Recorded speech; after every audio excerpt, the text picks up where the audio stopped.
eu la faiblesse d'accepter de faire encore leur programme. Avant de rentrer dans le vif du sujet, ça manque pas d'humour, parce que je suis un économiste. J'ai fait toute ma carrière dans la section 37 du Comité national. Et j'ai été qualifié de sociologue des organisations, puisque l'organisation productive n'existe pas en économie réelle. Elle n'existe que quand j'ai l'économie à Batardi. Donc voilà, toujours histoire d'aggraver mon cas. Je rappelle que la gestion n'est pas une discipline. Elle se veut être une discipline pour singer les économistes de façon à avoir une place au CNU et au Comité national et de façon à avoir des postes dans la lutte pour faire des carrières. Par contre, c'est une application de plein de disciplines et ce qui a été dit par les deux intervenants précédents le montre bien. Et c'est en fond une science appliquée. Et donc c'est une science très difficile à manipuler convenablement. Toujours avant d'entrer dans le vif du sujet, vous avez évoqué Philippe Trouvé. J'ai été membre de sa jury de thèse. Il était, je crois, au centre associé du CEREC, qui vient d'être liquidé par la direction actuelle, et donc j'ai été le créateur à l'époque. Et vous avez évoqué aussi Patrick Coendé, un vrai économiste. J'étais avec lui la semaine dernière à Sophia Antipolis sur un sujet intéressant qui était c'est Knowledge of Economics and Economics of Knowledge, bien sûr en anglais, avec des vrais économistes, donc pas mal du Beta, qui est à Strasbourg, un laboratoire d'économie solide.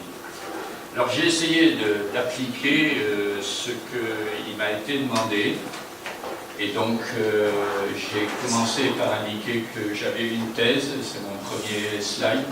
Vous voulez passer pour moi? Vous êtes gentil. Donc c'est mon premier slide qui est, donc, pour moi, l'économie constitue le cœur de l'opérationnalisation rigoureuse de la notion de capital humain. Vous voyez les deux termes, opérationnalisation et rigoureuse. Au-delà de l'économie en relation de la notion de long life learning, j'y reviendrai, elle permet de lui donner une chair, de la chair, et de la concrétiser. Et la raison pour laquelle je dis ça, c'est qu'en effet, il faut comprendre les cadres structurels, historiques, concrets, dans lesquels les acteurs concernés se construisent pour agir.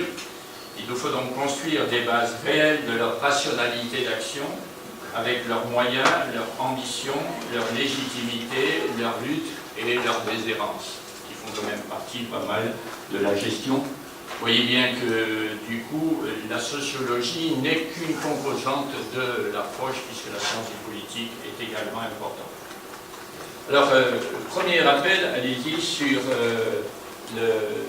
la notion de capital humain chez les économistes. Bon, j'y reviens pas, hein, c'est quand même c'est la référence de Gary Becker avec sa thèse publiée en 1964 hein, à l'université, aux presses universitaires de Chicago. Donc, je rappelle le titre, Theoretical and Empirical Analysis. En fait, ce qui est important, c'est de voir que c'est l'école de Chicago. L'école de Chicago est quelque chose de très précis. Son idée, c'est de faire en sorte que la rationalité économique se retrouve dans tous les domaines de décision, quelle que soit leur nature, et en particulier, bien entendu, dans les aspects humains. C'est la notion de l'extension du capital matériel au capital immatériel, et là, on connaît toutes les notions de capital immatériel, y compris les marques et ainsi de suite, qui sont aujourd'hui beaucoup plus importantes que le capital matériel. C'est bien sûr la notion d'investissement, avec l'ambition et la question qui est toujours la même pour les économistes, qui est le Rate of Return of Investment, le fameux ROI. Et dans les grands groupes dans lesquels je suis intervenu, une des questions intéressantes posées au RH modernisé, était vos programmes, c'est bien, quelle est votre contribution à votre valeur ajoutée et quel est le taux de retour d'investissement des propositions que vous faites. Inutile de vous dire qu'ils avaient quelque mal à le faire et que ça leur demandait quelques contorsions pour y parvenir. Et là-dessus, la comptabilité étant très flexible, on peut démontrer tout ce qu'on veut avec de la comptabilité, donc il n'y a pas de problème. Alors, élément le plus intéressant, deuxième allez-y, c'est la rencontre avec le lifelong learning que les Français ont traduit par la formation tout le long de la vie. Vous voyez l'erreur de la traduction, car assimiler la learning à la formation est une réduction conceptuelle qui disqualifie la version française et qui oblige à se référer de nouveau à la version anglaise. Donc, je suis d'accord pour discuter du fait que ma traduction n'est pas la bonne, donc on pourra y revenir. Ce qui est intéressant, c'est que cette notion-là, on la trouve au Canada dès la fin des années 50, avec une première référence qui est la conférence de 1960, qui est sous l'égide de l'UNESCO. On la retrouve en 1969 à Versailles, avec une conférence de Olaf Palme, qui est donc le Suédois, qui dit finalement cette notion est une notion particulièrement importante parce qu'elle permet d'aller vers justement un agencement de toute une série de choses sur lesquelles je reviendrai. Et elle est intéressante parce que c'est elle, en fait, qui va servir de support au développement de la notion du capital humain. Et elle va la servir dans une logique de dynamique paradigmatique parce qu'elle est porteuse de toutes les dynamiques idéologiques. Je fais partie de l'école qui considère que ce qui gouverne le monde, ce n'est pas l'innovation technologique, ce n'est pas la techné, mais c'est bien sûr la représentation du monde, et donc c'est la cosmogonie. Et donc la cosmogonie, la représentation du monde, est le support des idéologies. Et elle est le support des idéologies parce que d'une part, elle est concurrente avec tout le paradigme néolibéral qui accepte très bien la notion de régulation par les marchés.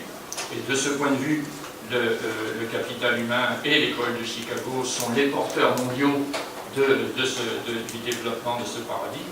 Et d'autre part, elle est tout à fait convenable en relation avec l'humanisme ou le néo-humanisme, c'est là qu'on retrouve les Suédois, et avec la construction sociale des Suédois, qui dit, et ce que vous avez redit, c'est que c'est l'humain, c'est les hommes, qui sont au cœur de justement l'organisation productive avec sa valeur et sa redistribution. Et donc c'est bien sur l'humain qu'on doit se centrer. Et on le voit très bien, vous avez évoqué l'entreprise libérée. L'entreprise libérée est tout à fait passionnante parce qu'elle a sa double version, qui est la version capitaliste dure, néolibérale, aussi bien que la version, donc vous avez la version libertaire et la version libertarienne. Et je vous renvoie au papier que trouvait Mike Sorquet pour son colloque de l'année dernière, qui m'a fait bien souffrir, dans lequel je montre justement que la notion de l'entreprise libérée est en fait aussi bien interprétable dans un sens que dans un autre. Elle est bien entendu un glissement de la responsabilité collective à la responsabilité individuelle, mais la responsabilité individuelle étant le réceptacle de toute une série de responsabilités sur lesquelles on va revenir. Et donc on le voit bien, l'importance, et j'en reparlerai, avec toute la rhétorique de l'employabilité qui est en fait le support de tout ça. On voit qu'elle renvoie à la rencontre entre des dynamiques paradigmatiques et des constructions sociétales. Et donc là, on retrouve les vertus des comparaisons internationales.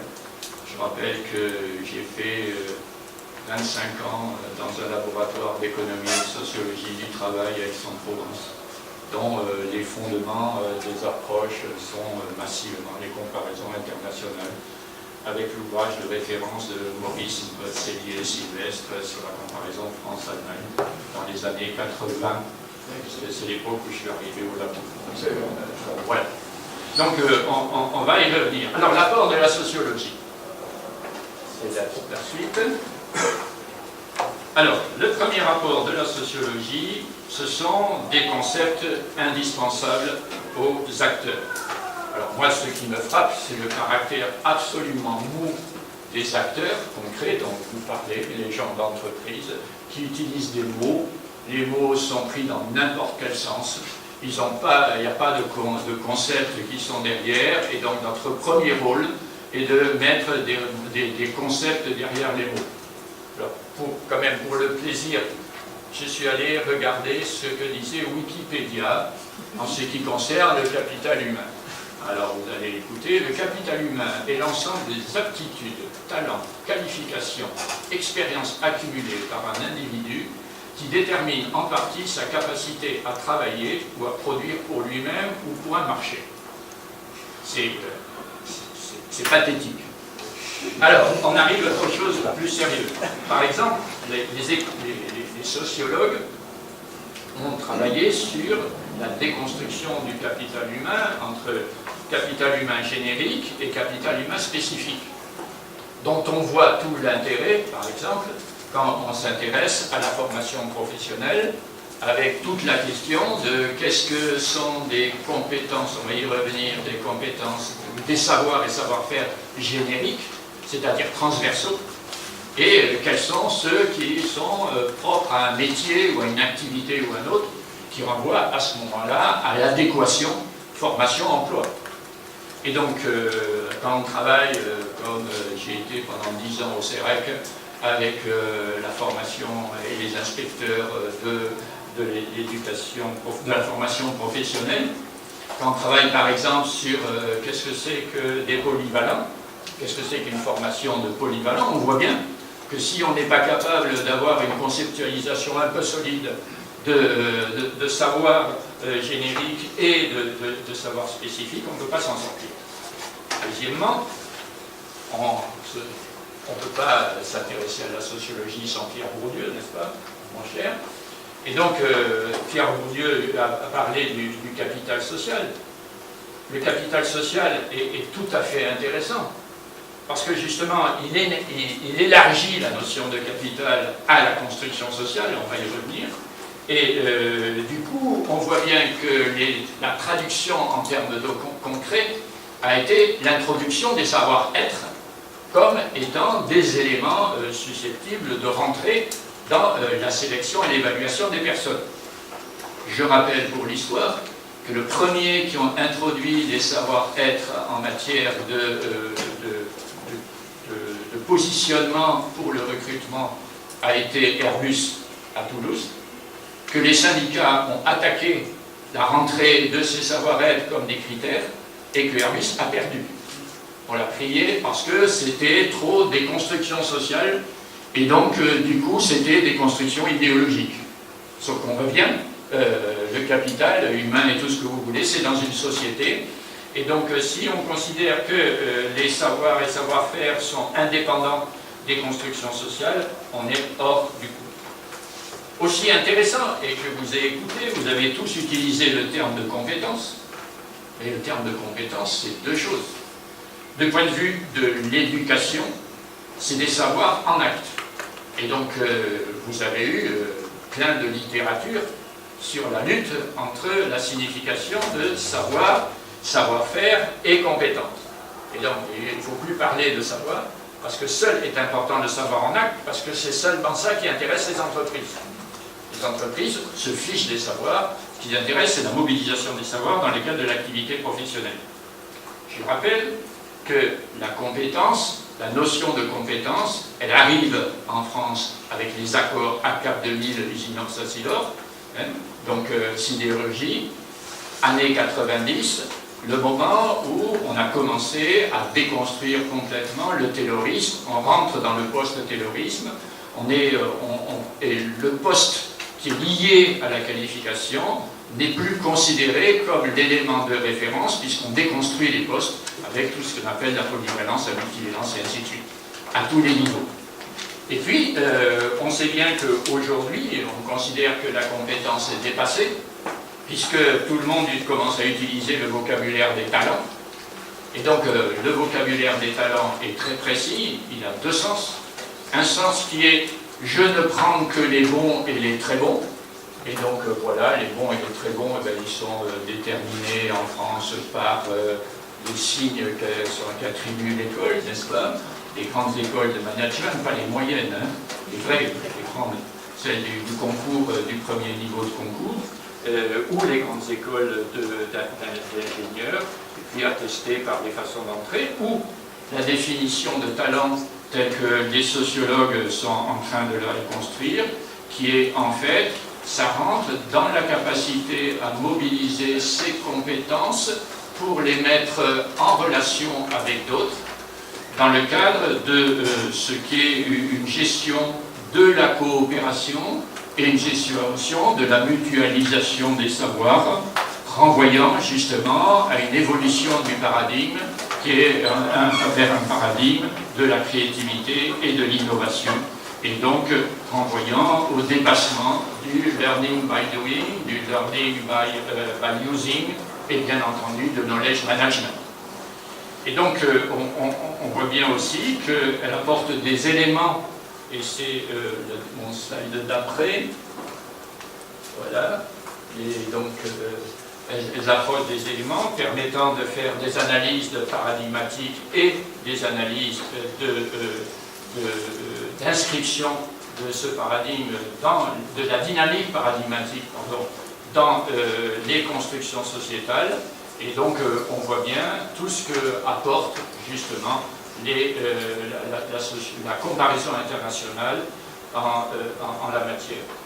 Et donc si on résume, la sociologie donc, permet de créer un cadre global de chaque société à des analyses combinées de l'éducation, formation professionnelle initiale et continue, avec celle de l'emploi, de l'organisation du travail, celle de la gestion des ressources humaines par les entreprises et plus largement par les organisations, le tout mené en relation étroite avec l'action publique à différents niveaux, que ce soit le niveau de l'individu, le niveau d'une organisation, le niveau d'un territoire, le niveau d'un pays, ou aujourd'hui également au niveau de l'Union européenne, puisque l'Union européenne intervient dans et ceci renvoie à tout un travail que l'on fait sur l'agencement ou le réagencement des niveaux, le réagencement des niveaux des acteurs, de la construction des acteurs, et le réagencement du niveau le fonctionnement des institutions. Alors, voilà, du coup, on a, si on lit ça, je donne quelques exemples qui montrent bien, qui illustrent mon propos. Le premier, c'est bien évidemment pourquoi, au début des années 70, apparaît la loi dite de 71 sur la formation professionnelle sur financement des entreprises. C'est simplement parce qu'on a ce premier déplacement de paradigme. On considère qu'il y a des savoirs qui sont devenus obsolètes. On a toute la problématique des BNQ, des bas niveaux de qualification. Et donc, il faut bien inventer institutionnellement un moyen de financer tout ça. Et donc, du coup, on voit comment ça va. J'ai déjà évoqué l'accord ACAP 2000 et l'apparition de la compétence. Ce n'est pas le hasard non plus. Si on voit arriver aujourd'hui, en prolongement des bilans de compétences, en prolongement de la VAE, la valorisation des actifs de l'expérience avec ses évolutions, ce n'est pas le hasard si on voit la CFDT négocier avec la dernière loi du précédent quinquennat, le CPA, le compte personnel d'activité. Parce que je ne suis pas sûr que Berger ait lu le bouquin de nos chers collègues Gilles Berset et Barthélemy. Je ne suis pas sûr qu'il ait lu Rifkin ou autres auteurs plus ou moins savants sur la fin du salariat. En tout cas, simplement, c'est qu'on voit bien qu'est effectivement posé le problème de l'évolution du paradigme, qui est un paradigme de l'innovation, mais qui est aussi un paradigme de la liquidité, dans lequel les entreprises, tout en développant leurs ressources humaines, expliquent aux salariés, et peut-être les salariés éventuellement aux entreprises, que tout ça c'est bien, mais que le pacte social qui a fondé le pacte social de gestion à la française, aussi bien au niveau micro de l'entreprise qu'au niveau macro, est un pacte social périmé, et que donc on est rentré dans une société plus ou moins post-salariale, dans laquelle, en tout cas, on aura des combinaisons de salariat et de non-salariat, on aura des mobilités qui sont beaucoup plus importantes, on aura des instabilités de savoir et savoir-faire qui seront beaucoup plus grandes, et donc on rentre dans un paradigme d'une société, de sociétés à profonde déstabilisation, qui sera probablement leur caractéristique structurelle.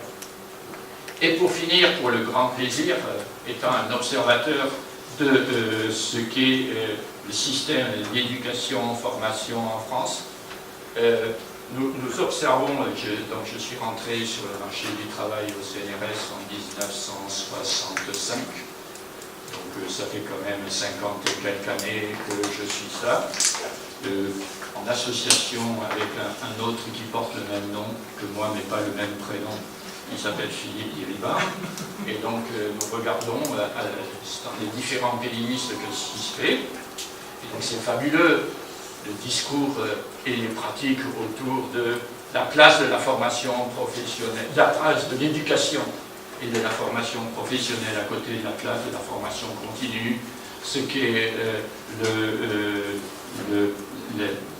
la place du collège, les réformes du collège, ce qu'est la place de l'apprentissage et ainsi de suite, dont on voit très bien que ce n'est pas demain la veille qu'on sortira de ces discours que regardent avec beaucoup d'intérêt nos collègues allemands et nos collègues suisses.